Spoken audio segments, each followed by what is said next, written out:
hay mucha luz, ¿verdad? ¿Quién, tú o yo? O sea, Tú estoy tienes un muy... poco de luz, es correcto. ¿Cómo estás, doctor Sánchez Mijangos? Ya te Hola, dijiste, Vero, qué ya, gusto ya dijiste que saludarte. tienes mucha luz.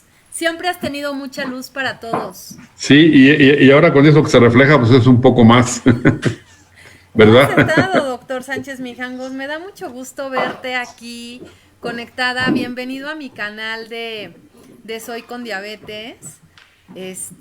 Vamos a esperar un poquito a que se conecte la gente. ¿Cómo has estado, doctor? Mientras Bien, platico. Vero, bien, gracias a Dios, todo muy bien, ¿Cómo te ha va con habido este COVID? trabajo. Híjole, pues la verdad es que hemos visto fallecimientos. A mí ya me dio muy leve. A mi Ujú. esposa le dio, a mis dos hijos, a mis dos nueras. No, bueno, Solo mi hijo que vive fuera en Europa, dice, no le ha pasado nada todavía, gracias a Dios. qué bueno. Y estamos bien. Ayer fue a ver a una familia que de 10 personas, llevan dos muertos, una está internada y todos los demás están infectados. Híjole. Pero ya van saliendo, ya van Oye, saliendo. y la pregunta que todo mundo hace y como no le vemos como fin, ¿verdad? La verdad es que no, Vero. Yo pienso, mi proyección personal es que esto se va a comenzar a componer a mediados de junio o julio del año que entra, a mediados del año que entra. ¿Por qué? Porque ya tendremos tal vez inmunidad de rebaño, porque como van las cosas en México, eso es bastante factible, o que ya tengamos alguna vacuna y están corriendo los estudios de la vacuna, bueno, de todas las de Janssen, las de Astra, las Sí, chinas, ajá. Hay muchos entonces estudios ya. entonces, como van contrarreloj, alguna va a estar lista y alguna va a comenzar a distribuirse. Y con algo que ayude a que el virus no brinque de persona a persona, pues se interrumpe la cadena de contagio. Sí. Y eso va a ayudar muchísimo, ¿no? Pero yo, o sea, mi expectativa es que todavía vamos a seguir con problemas hasta mediados del año que entra. Qué miedo, qué miedo. Muy Sí. bien, doctor. Pues vamos a, la verdad es que te agradezco muchísimo que me hayas permitido, pues estar aquí contigo en que hayas aceptado venir a este programa que estoy haciendo cada 8 días. Y bueno, pues la verdad me da muchísimo gusto recibirte y abrir contigo en el mes azul, el mes de la diabetes.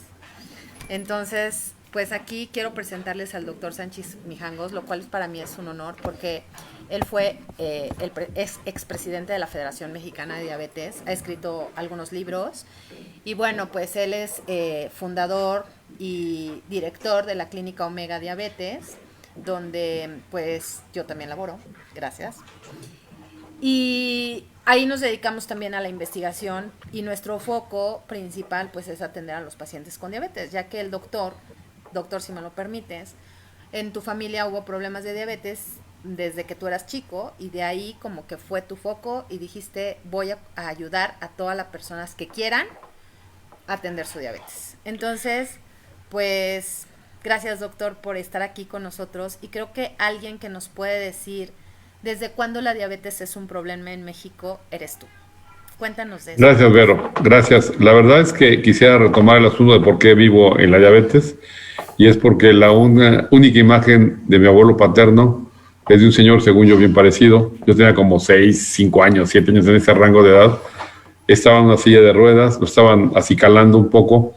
Estaba ciego, estaba amputado, tenía una sábana en los pies y tenía ya enfermedad demencial por eventos vasculares múltiples. Y falleció después. Mi tía me platicó que él murió por haberse caído por la escalera con la silla de ruedas, y yo me acordaba que había un escalón de su cuarto al pasillo, que luego estaba el baño y luego estaba la escalera. Y ya yo grande, ya adulto, fui a casa de mi tía para que me permitiera ver el cuarto de mi abuelo, y efectivamente había un escalón. O sea, mi abuelo no se cayó sin querer, se tiró conscientemente porque no aguantaba esa calidad de vida tan espantosa. Entonces, eso marcó mi vida y desde ahí yo creo que quise estudiar medicina y dedicarme a esto, y creo que lo hago bien porque lo hago con mucho amor, lo hago con el afán de ayudar a las personas para Me que consta. no tengan esos desenlaces. La verdad no sabía toda la historia y agradezco, me echan la piel y te agradezco mucho que me la hayas compartido, no las hayas compartido a todos los que van Bueno, a ver este video. mi papá también murió por complicaciones de diabetes, mis tíos también, los hermanos de él. Entonces hay una carga genética ahí bastante importante, y eso pues me llevó al camino hasta donde he llegado, ¿no? Me metió en ese camino. No, hasta ser el presidente de la Federación Mexicana de Diabetes. Pues sí, es parte de lo que hemos hecho. Sí. Importante. Y teniendo esto y toda esta historia, ¿no? Toda esta contextualización, ¿cómo es la diabetes en México? Hoy al 2020, con pandemia. Lo voy a decir con una palabra: tragedia. Es una tragedia porque no se ha hecho educación adecuada en las personas, porque no se ha hecho una concientización para que ellos mismos conozcan y manejen sus metas de tratamiento, porque se conforman de asistir a las instituciones de papá gobierno a que les den las medicinas y las insulinas que tienen a la mano, haciendo medicina basada en existencias, no en evidencias. En existencias es como si tienes hambre y vas al refri y quieres un filete y unos frijoles, pues agarras frijoles. Eso mismo está sucediendo en las instituciones, están dando tratamiento de lo que hay, no lo que es mejor para el paciente. Y el cuadro básico hasta el momento está muy restringido, no tienen medicamentos de última generación que han demostrado reducir eventos cardiovasculares, enfermedad renal y complicaciones, que sí son un poco más costosos, pero a la larga el beneficio es mucho mayor, tanto de salud como económico. O sea, a la larga hasta reditúa económicamente, pero esas son cosas que no se quieren ver. Oye, y dentro de tu historia como médico y dedicándote a esto de la diabetes, ¿desde cuándo tú lo ves como un problema? Porque ya hoy lo veo muy grave, ya hoy. Pero pues tú me llevas como algunos años de experiencia o muchos años de experiencia. Entonces, desde que te empezaste a formar, tú ya lo veías como un problema independientemente de tu parte familiar. Mira, primero me dijiste viejito, pero lo voy a aceptar, ¿ok? No es viejito, me lleva como 5 años, no se crea. Bueno, dijiste que me lleva mucha experiencia, dije, chin, ya me pegó, entonces voy a pintarme la barba ya para la próxima. Sí, yo comencé a verlo desde mi actividad hospitalaria, desde el internado, de mi rotación en los hospitales. Yo recuerdo en el Hospital General como estudiante de medicina en un pabellón de medicina interna, donde el residente nos pidió que le ayudáramos a vigilar una diálisis de un paciente que se hacía, una diálisis peritoneal que se hacía pues de manera muy primitiva, hablo de hace 45 años, ¿no? Entonces, desde ahí ya era un problema, pero yo no conocía la magnitud en la prevalencia en la población. Veía que era un problema grave de las complicaciones. Y no fue hasta el año 93 cuando comenzaron a aparecer las encuestas de salud en nuestro país, donde la diabetes ahí tenía, si mal no recuerdo, un 4 punto y tantos % en adultos mayores de 20 años, se fue a 7, se fue a 9 y ahora estamos en pacientes diagnosticados. Déjame hacer hincapié. Ajá. La encuesta previa, la de 2006, ajá, tenía una prevalencia de 10.4%, si mi memoria no me falla. Y la mitad ya estaban diagnosticados y la mitad se diagnosticaron en la encuesta. Y ahora era 14% el total, 14% en esa encuesta. La de medio camino del 2016 y demás, la del 2012, reportaron solamente la prevalencia, es decir, el número de pacientes identificados en mayores de 20 años, que ese era el grupo poblacional que se estudia en esas encuestas. Reportaron 9.2%. Si vemos que la encuesta anterior tenía otro 50% que se diagnosticaba allí en la encuesta, podemos estar hablando de una prevalencia del 18%, es decir, 1 de cada 5 adultos mayores de 20 años tiene diabetes. ¿Y qué pasa si ahorita 50% no sabe que la tiene, no sabe que ya tiene cifras altas y de repente llegan al oftalmólogo, tienen problemas y él nos lo manda ya con una retinopatía diabética y ya con complicaciones renales y de todo tipo? ¿Por qué? Porque lo que te dije en la primera palabra es una tragedia. El paciente no acude a sus visitas periódicas al médico para ver cómo anda. Entonces, los síntomas que al principio no son muy intensos. Estoy cansado, es que mi jefe me ha presionado mucho. Sí, tengo sed, pero es que me da mucho calor, pero tomo agua normal. Yo orino muchas veces pues porque tomo mucha agua, claro, pero claro, no se detienen. En el subconsciente yo pienso que están negando las posibilidades de que la enfermedad esté presente. Y es muy fácil, y hoy hay medicamentos de 1 dosis al día combinados que pueden ayudar a que se mantengan 5, 6, 7 años con esa pastillita nada más, obviamente con medidas higiénico-dietéticas de base, comer más saludablemente, hacer ejercicio. Que es lo que hemos platicado y con lo que empezaste, ¿no? Así y ahora es. que dices toda esta historia desde cuando empezaste, que te dijeron, pues ahora cuidan a este paciente dializado y tú así... De estudiante, o sea, yo tenía ni la más pálida idea. Sí. Residente, ¿no? Entonces, no, era estudiante de medicina. Entonces ahí me quedé traumado de ver las implicaciones que tenía una de las complicaciones de la diabetes. ¿Cómo viene a reforzar el impacto del abuelo y el impacto de los tíos y el impacto de los papás del paciente? Así es. Entonces, esto sí es un problema grave, puede llegar a estas complicaciones. Pero fíjate, eso marcó tanto que desde mi servicio social formé un club para pacientes con diabetes para educarlos en el Centro de Salud Balmis, en mi servicio social, y eso fue por iniciativa propia, porque daba la consulta en el Centro de Salud y había muchos pacientes con diabetes, pues evidentemente estaban mal controlados. Claro. Dije, algo tengo que hacer, entonces comencé a darles curso, dije, oiga, voy a dar un curso en tales horas, venga, por favor, y comencé, como Dios me dio a entender, a tratar de enseñarles a los pacientes. No había educación en diabetes como tal, como una... No existía un concepto. Un concepto, exacto. No existía. Oye, y ahora que platicamos de todo esto, ¿cómo ves tú a los niños y a los adolescentes en este tema de diabetes? Sí, ya sabías que te iba a hacer esta pregunta.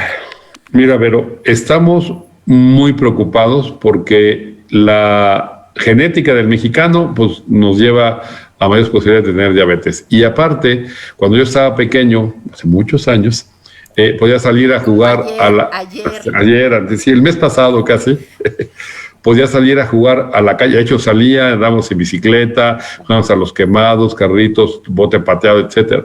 Y ahora los jóvenes niños están en las casas haciendo ejercicio con el dedo, sentados frente a una pantalla, y además están botaneando, literal, están comiendo porquerías, comida chatarra. Entonces, ¿qué pasa? La prevalencia de obesidad en los niños está siendo alta. Yo me acuerdo en la primaria y en la secundaria, de 38, 40 que eran los grupos en aquella época, había 1 o 2 gorditos. Y ahora si tú observas una escuela primaria, más del 50%, yo diría casi el 60% tienen obesidad. No sobrepeso, obesidad. Pero no lo reconocen los papás, o sea, el papá entiende que su hijo está sano. Pero el niño obeso es hijo de padres obesos. ¿Por qué? Porque los padres ya adoptaron esas medidas poco higiénicas, esa alimentación inadecuada, y ya se dicen normal obesos, y los hijos son obesos, entonces lo ven normal. Entonces ya no perciben ven tantos que lo perciben como una normalidad. Que sea común no quiere decir que sea correcto, que sea satisfactorio, que sea saludable. Y eso hace pues que no vayan al médico, que se sientan tranquilos con como está viendo, y de repente ya tenemos menores de 18 años con diabetes de la que antes llamábamos del adulto, que según los libros aparecía después de los 40 años. Y no es lo mismo que te pegue diabetes a los 40 años que te dé a los 18 o a los 12. Tenemos un niño... Las complicaciones que vienes hablando. Tenemos un niño ahorita de 12 años con diabetes, con hipertrigliceridemia, hipercolesterolemia, lo estamos comenzando a controlar, tiene un hígado graso a los 12 años, o sea, la expectativa de ese niño, si no hacemos una intervención educativa, es que se va a morir a los 30, 40 años con complicaciones, hasta con cirrosis por el hígado graso.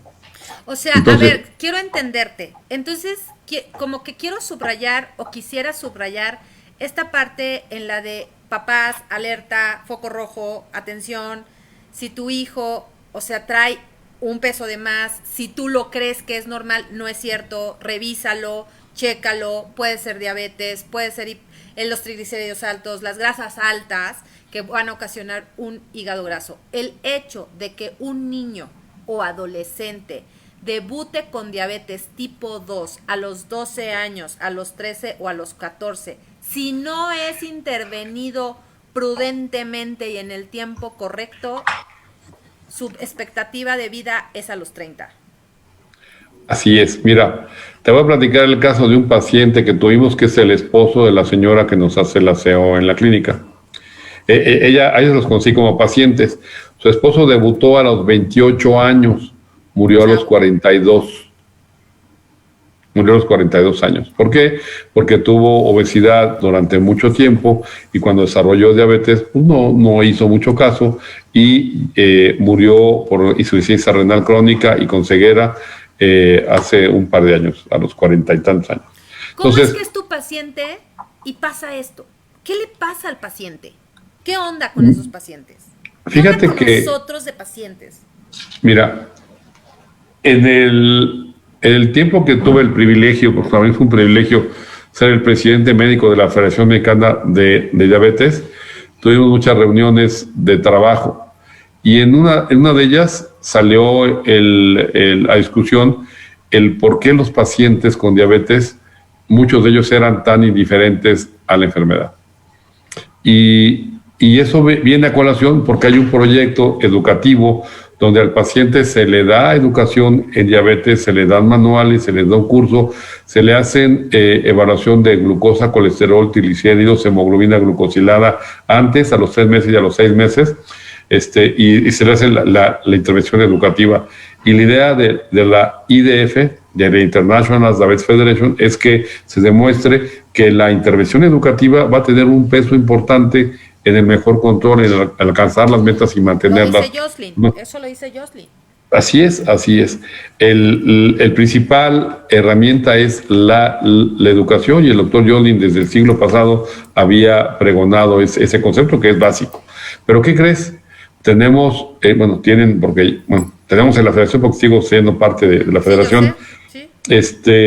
ese proyecto y no se ha logrado concretar con el número de pacientes acordado. El paciente va y luego abandona. Entonces, ha sido realmente, yo creo que es tan común y el factor negación, a mí no me va a pasar nada, pues porque si a mi vecino lo amputaron, a mí no me va a pasar porque yo soy Superman.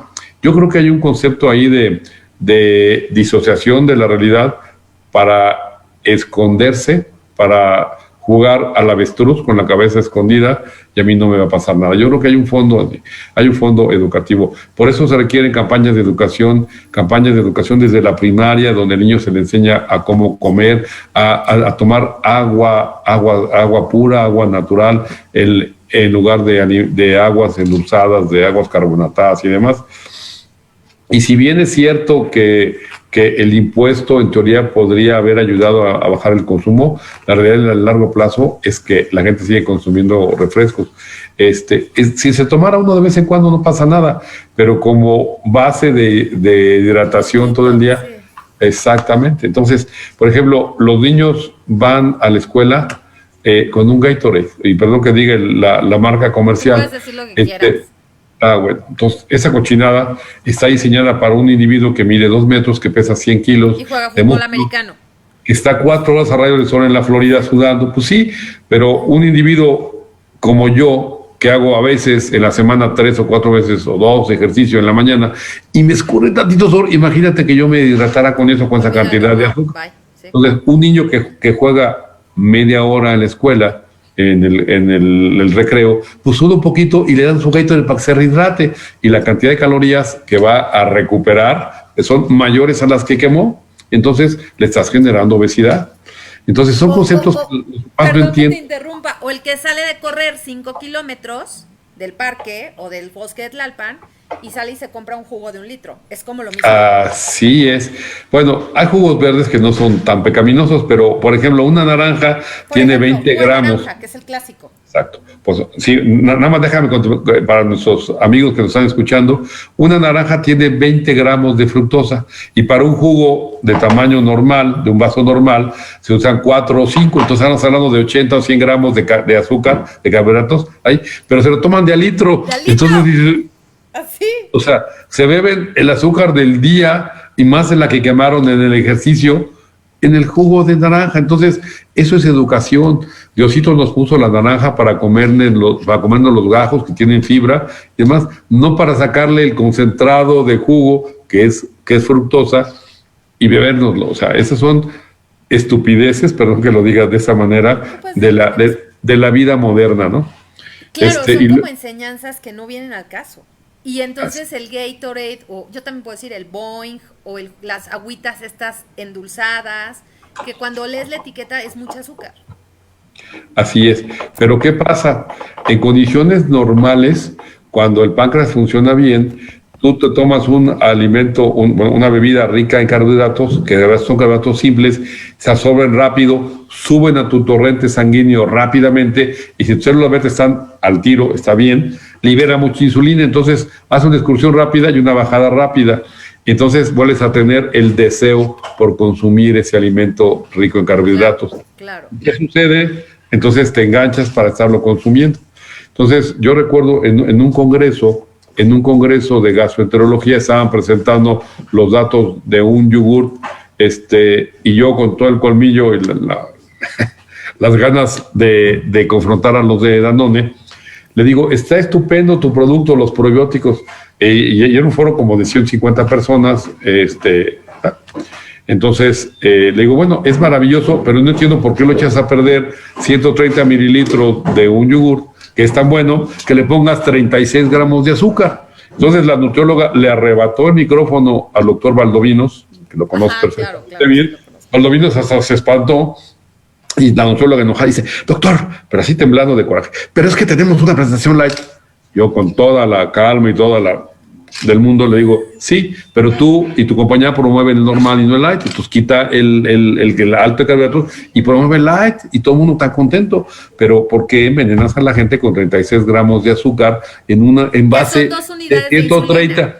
Que son 100, en dos, exacto, en una bebida de 130 mililitros que puede ser muy saludable. ¿Por qué?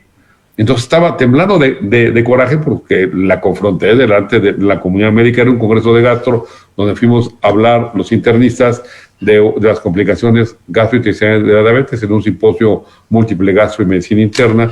Estaba el doctor Aldrete y tu servidor ahí.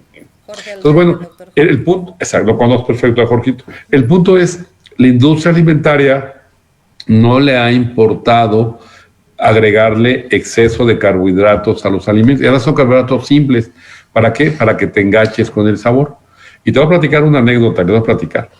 Yo no como pingüinos, no me gusta, ¿ok? Pero un buen día, hace como un año, fuimos a un rancho en el Ajusco y pues, nadie llevó postre, y yo no soy de los de mucho postre, prefiero comer salado, pero bueno, el caso es que de la casa del rancho mandó comprar ahí a la tienda cercana y se encontraron gancitos y pingüinos, unos pingüinos allá enfrente. Entonces así como comienzas y, a ver, una probadita, total, me acabé comiendo uno, porque sí están pensados, claro, para que no puedas dejar de comer. Esta adicción. Exacto, dije, entonces ya al final dije, quítame esta cochinada por no comer el otro ya, o sea, entonces tienes que ser muy consciente de que no es saludable y que no debes seguir comiendo, o sea, y por supuesto no los como, o sea, ese día porque sí, estaban a la mano y lo probé. Toda la trayectoria que tú traes atrás, pero pónselo, volvamos a los niños y a los adolescentes. Claro, claro. O sea, claro, no hay manera de que no se los quites. No hay manera. Mira, yo, por ejemplo, mi lado infantil, si vamos a comprar un bote de nueces de la India, me lo acabo en 2 o 3 días. Entonces mejor no lo compro porque sé que me las acabo, porque no puedo parar. Entonces, o sea, me encanta. Tu parte madura te dice, no los compres. Así es, y no los compramos. Sí, claro. Hoy, por ejemplo, que anduve en la calle y no había comido, compré 100 gramos de nueces de la India y un pedacito de queso Oaxaca, y fue lo que comí en el coche haciendo cosas que tenía. Con grasas, claro.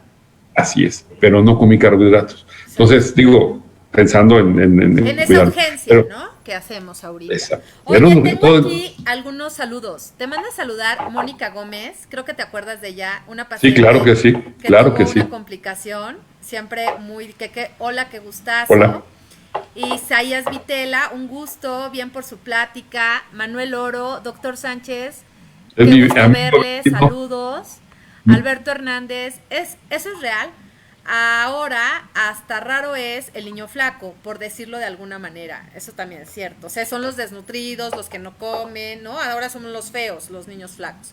Y sí, seguramente tiene que ver con la disminución de actividad, pero desde mi punto de vista, muchos son los hábitos alimenticios, que es lo que estamos comentando. Alice Esquivel, buenas noches. Alberto, si mi memoria no me falla, hasta donde me acuerdo, en los 80s y 90s, creo que después del temblor, hasta había una campaña del gobierno de que no tomaras agua y que prefieras bebidas embotelladas. Ojo, todavía no había agua embotellada. Creo que porque en ese momento era el problema de las enfermedades del estómago por la mala calidad del agua. Eso es cierto, a partir del 2019, después del temblor, fue cuando se hizo el agua embotellada. Sí, y la verdad, yo pienso que es un crimen que te vendan a 5, 7, 10, 15 pesos 250 mililitros de agua, porque en un país desarrollado, cualquier país desarrollado, abres el grifo y sale agua pura que, claro, que tú puedes beber, pero aquí esa realidad no es. Entonces, lo ideal sería que tuviéramos filtros adecuados en las escuelas y los niños pudieran tomar. Además, déjame decirte una cosa. Hubo una época en que yo estaba enganchado con el sabor de la Coca Light, ¿ok? Hago aclaración. Y ya sé que me metí a una dieta para bajar de peso bien, una dieta muy agresiva, y comencé a tomar agua, y de repente el agua ya me sabía dulce, ya me sabía rica. O sea, yo había pervertido mis papilas gustativas para solamente estimularlas con cosas con sabor muy dulce, aunque fuera con edulcorantes. Y cuando comencé a paladear nuevamente el agua es riquísima, pero hemos olvidado eso, no le hacemos caso a nuestro cuerpo, le hacemos caso a la mercadotecnia. Claro. Aquí tenemos a Gotita de Lluvia, que dice: los alimentos industrializados que venden en los centros comerciales están saturados de grasas, azúcares, jarabe de maíz, te lo pone entre paréntesis, y sales. O sea, el jarabe de maíz que tan de moda está y ya lo usan en el tercer ingrediente de los alimentos. Entonces, es cierto, tristemente ese es el problema por el cual estamos desarrollando obesidad. Okay. Yo recuerdo en la cooperativa de la escuela, cuando yo estaba en la primaria, las mamás mandaban tortas de frijol y había frutas y había muy pocos dulces. O sea, realmente yo no recuerdo haber consumido dulces en mi primaria, por ejemplo. No, había jícamas, había pepinos cortados a lo largo con chilito de limón. Realmente había bebederos con su filtro. Ah, claro. Entonces, eso se fue perdiendo y ahora hay Gatorade, hay refrescos con altísima cantidad de carbohidratos, pizzas, hamburguesas, fritos, etcétera, que son realmente, o sea, si fuera una botana eventual no pasaría nada, pero lo usan como alimentos cotidianos. Exacto. Y ese es el problema. Aquí dice Gotita de Lluvia otra vez: ¿cómo quitar esa adicción al azúcar? Descolonizar el gusto por el azúcar. Tiene que ser por convencimiento, tiene que ser realmente por un deseo de la persona. Si la persona no lo quiere hacer y no quiere enfrentarse e irlos separando poco a poco de su gusto por los alimentos, es imposible. Ahí yo voy a meter mi cuchara como psicóloga. Sí tendríamos que hacer un cambio de pensamiento. O sea, es la parte cognitiva donde tenemos que hacer el cambio de pensamiento, como tú dices, doctor, o sea, que te gustó el agua, o sea, lo probaste, como que cambiaste, o sea, cambiaste el pensamiento porque estabas convencido. Me cambié el chip. Exacto, pero es un cambio cognitivo, definitivamente, claro. Ahí eso también ayuda mucho. Jerry, excelente plática, doctor Sánchez Mijangos, un gusto en saludarte, Jerry. Rosy Nava, ¿y los refrescos cero azúcar qué daño causan? Creo que esa es una súper pregunta. Mira, déjame platicarte. Desde el punto de vista de cuando se desarrollaron los edulcorantes artificiales, era quitar el exceso de azúcares que vienen en los refrescos, porque una lata trae alrededor de 10 cucharadas de azúcar, que es un chorracata. La coca. Bueno, o sea, es espantoso. Entonces, cuando se comenzaron yo recuerdo a mi padre que tenía diabetes, le ponía gotas de sacarina, y la sacarina era el primer edulcorante y dejaba un saborcito medio amargosito, un aftertaste, un sabor horrible, terminal, sí, bellito. Yo recuerdo que decía guacala, pero bueno. Entonces fueron mejorando. Los datos de toxicidad animal dicen que no pasa nada. Nosotros hicimos en la federación, de hecho lo hizo la doctora Fabián cuando ella fue presidente, hicieron una position statement, una posición de cuál era lo que pensaba la Federación Mexicana de Diabetes. Y la conclusión, analizando la literatura, era que no provocaba mayor daño, que podía tomarse. En aquella época se decía que no en embarazadas. Ahora sabemos los datos publicados que se pueden usar hasta en embarazadas, pero de repente aparecen en internet conceptos de que la abuelita perenganita que tomaba 6 cocas de lata al día, light, comenzó a tener esclerosis múltiple y comenzó a tener trastornos neurodegenerativos y demás. Entonces comienzan una campaña. Realmente el concepto fue, si yo cambio la cantidad de calorías y mantengo un sabor dulce, la gente va a seguir consumiendo el producto y no se va a enfermar y va a bajar de peso. ¿Qué creen? El cuerpo, la mente está tan acostumbrada que, pues no me dice azúcar, entonces yo la compenso con hambre de otra manera, y no sea, ningún estudio ha demostrado que los que switchean de refrescos normales a refrescos light hayan bajado de peso corporal. Exacto. Entonces, a pesar de que el consumo de calorías es mucho menor, entonces yo les diría, tómense una coca de vez en cuando, dije marca, un refresco light de vez en cuando, no pasa nada, pero acostumbren a su cuerpo a tomar agua sola o agua de frutas como de Jamaica, de limón, o de naranja, o de papaya, ¿no? Y no le agreguen azúcar, acostúmbrense al sabor. Por ejemplo, en los gimnasios ponen un recipiente con agua y le ponen rebanadas de limón o de naranja o de kiwi, sí, bueno, y te da un saborcito ahí lejano, pues bien sabroso. Si tiene hielitos es muy refrescante y no te estás atiborrando ni de calorías ni de carbohidratos, te da un saborcito ahí. Entonces podemos comenzar a hacer ese tipo de cosas en casa, pero ¿qué creen? Es más fácil tomarse una coca porque la compras y te la sirves y ya.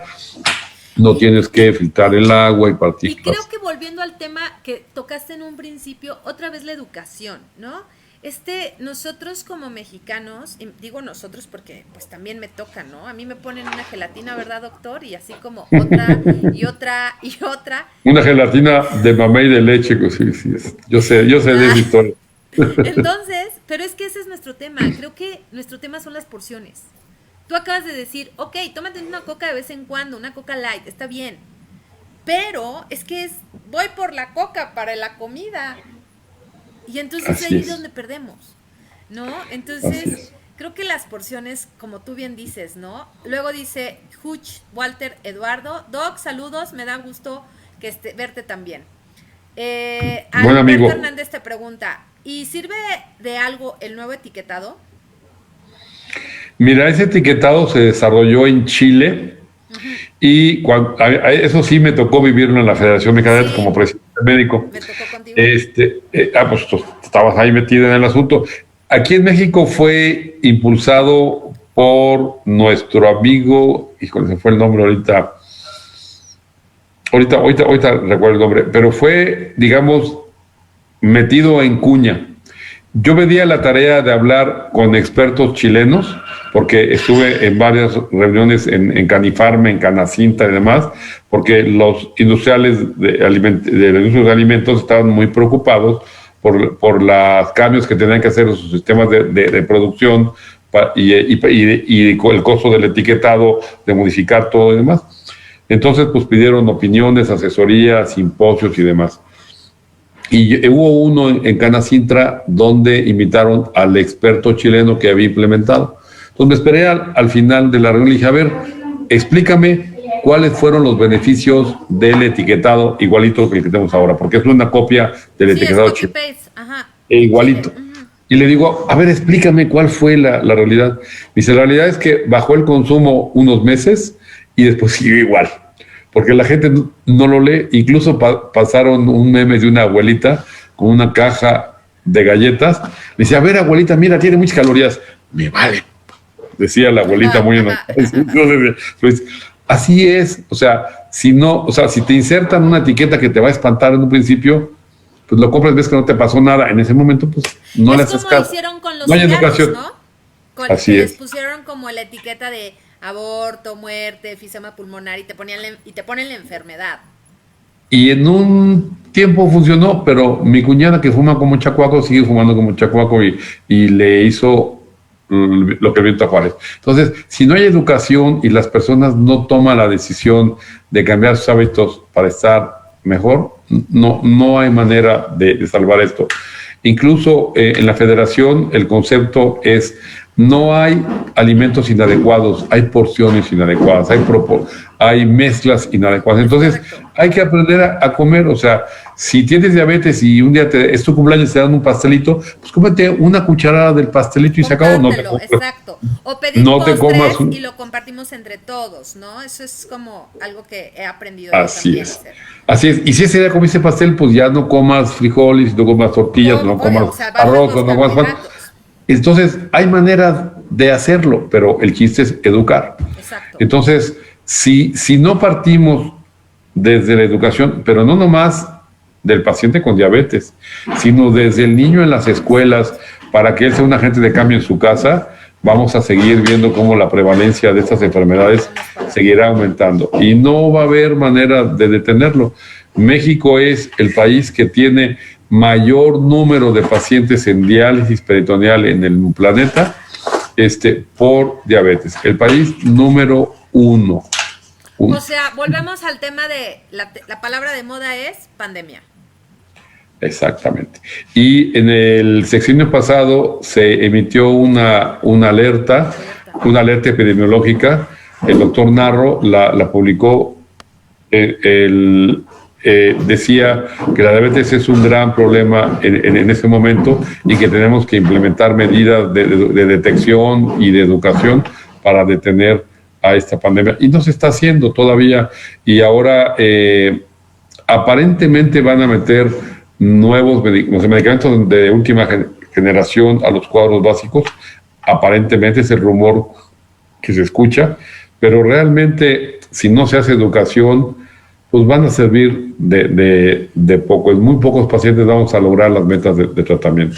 Y doctor, perdóname que te lo diga, pero si lo meten al sector salud, al menos llegas y como que te cuesta mucho trabajo llegar a esos medicamentos. No es un medicamento que te den de primera prescripción.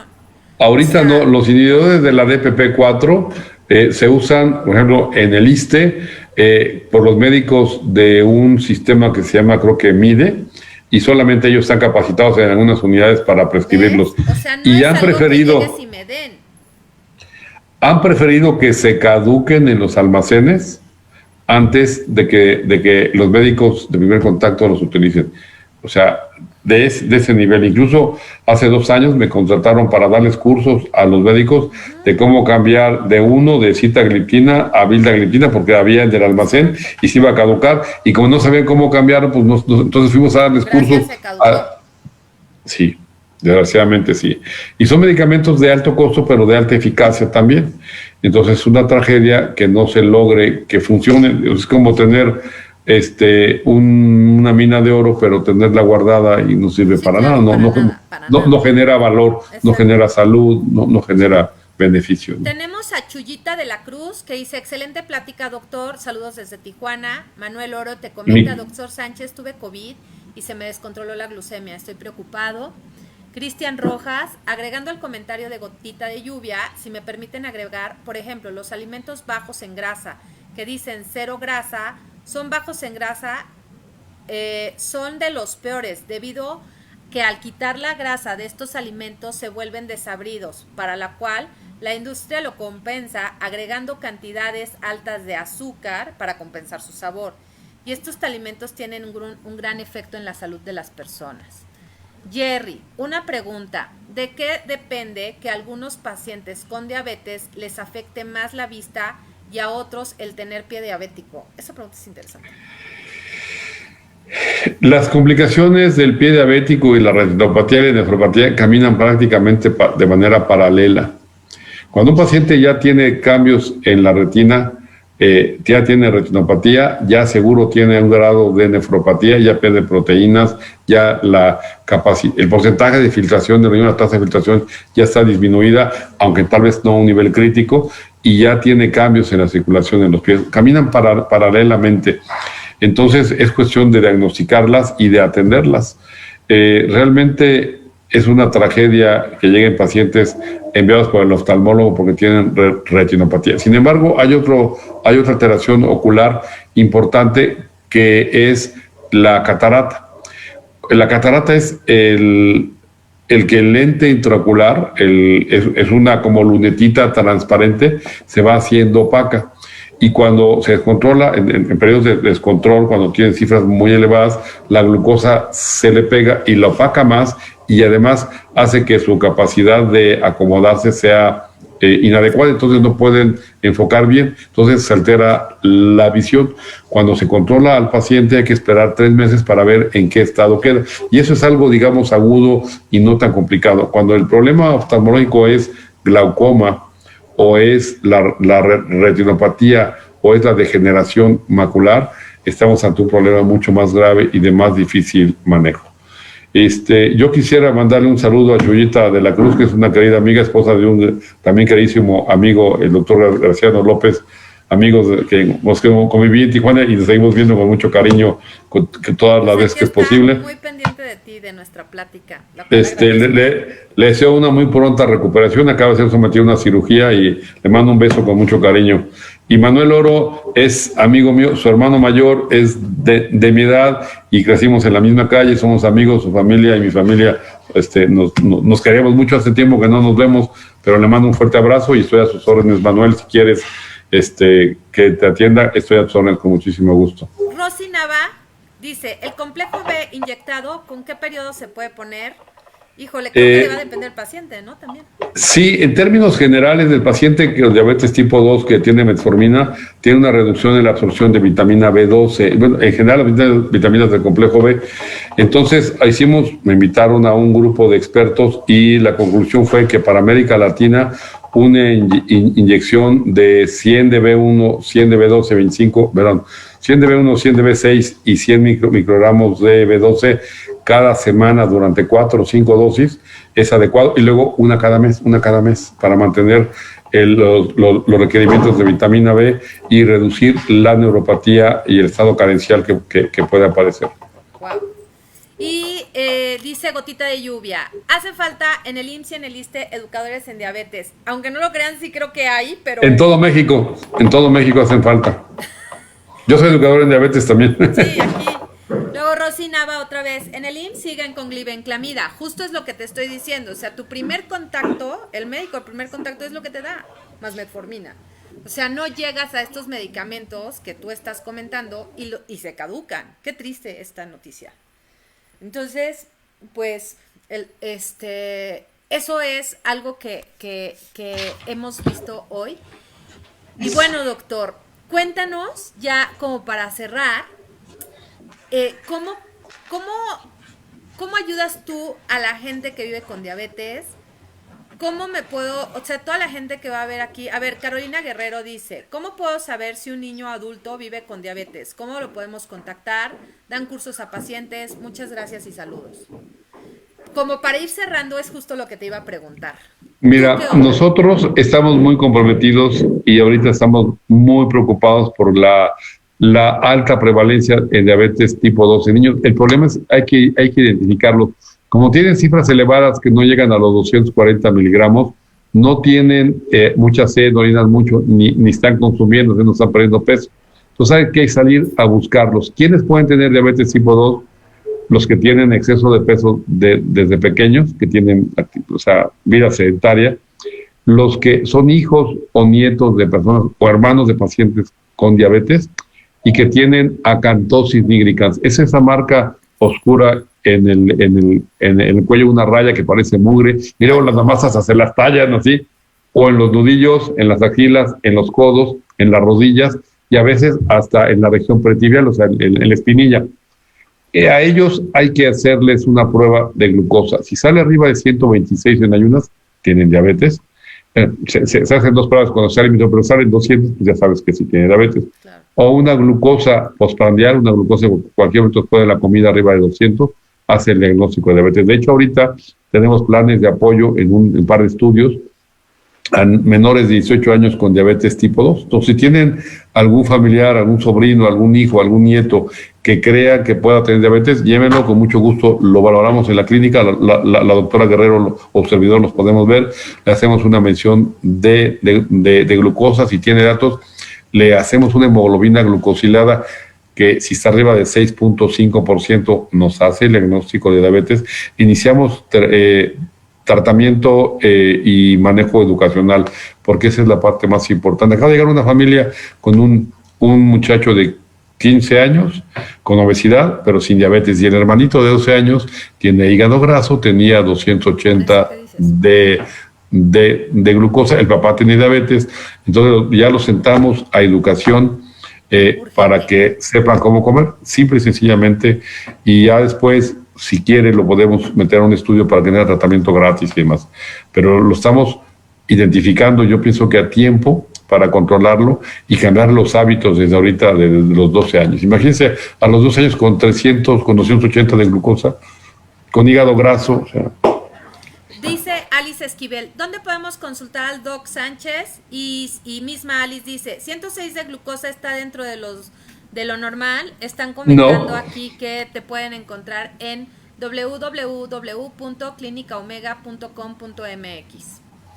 Seguramente tu gente que lleva redes sociales está atendiendo esto. En este mes ya inició el foro de la FONADI. Está excelente la información que ahí se da. Entonces, doctor, ¿con qué te quedas de esta sesión y qué nos dejas a nosotros pacientes, toda la gente que te seguimos, a tus redes sociales, a toda la gente que nos escuchó de este mes azul, mes de la diabetes?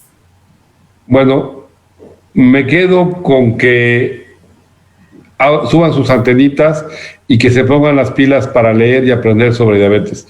Si quieren acudir con nosotros, padrísimo. Si no hay información, verás, la Federación Mexicana de Diabetes, de la cual ahora soy consejero, tiene infografías, pueden checar en su página. En nuestra página tenemos alguna información, es Clínica Omega Diabetes, la pueden googlear y ahí estamos a sus órdenes.